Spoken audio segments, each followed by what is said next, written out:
Have you ever been in a conversation where, even with lots of words, it feels like no one understands you? Like you're talking to a wall? You end up feeling frustrated, and nothing really changes. Welcome to our show. We explore ways to make our daily lives better. Exactly.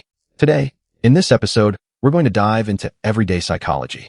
We'll explore this for about 12 minutes to give you some clear ideas. Our goal is simple. We want to give you an easy way to understand others before you jump in to share your own ideas. That's usually where things go wrong. Yes, and this is super important. Listening doesn't mean you have to agree.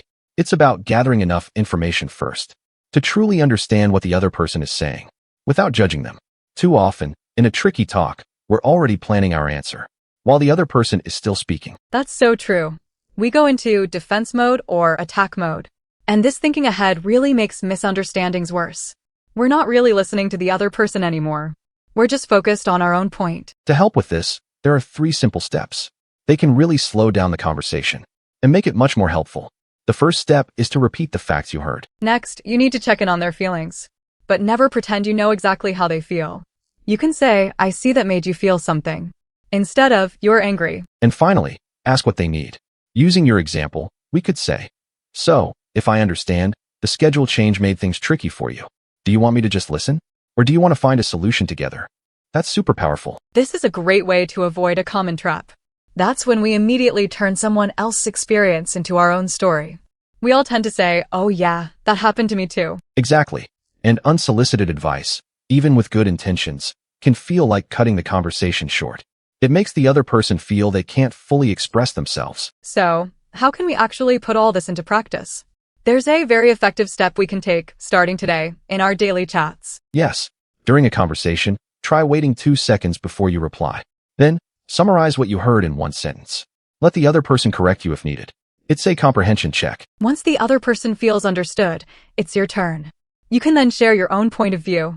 Talk about the facts, your feelings, and your needs. This is what we call nonviolent communication. It's important to remember there are limits to this kind of listening. Active listening isn't about tolerating insults, threats, or any kind of verbal or physical violence. Absolutely. This is about improving communication in tough situations.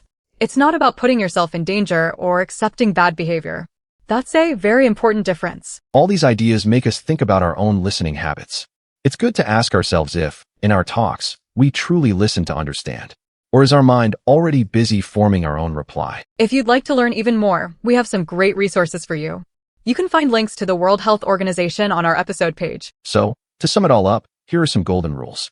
Listen to understand, not just to agree. Use 3 key steps.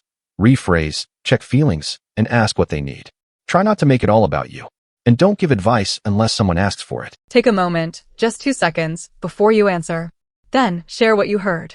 Talk about your feelings and what you need. This helps everyone talk things out calmly and kindly. Don't forget to subscribe so you don't miss any of our stories.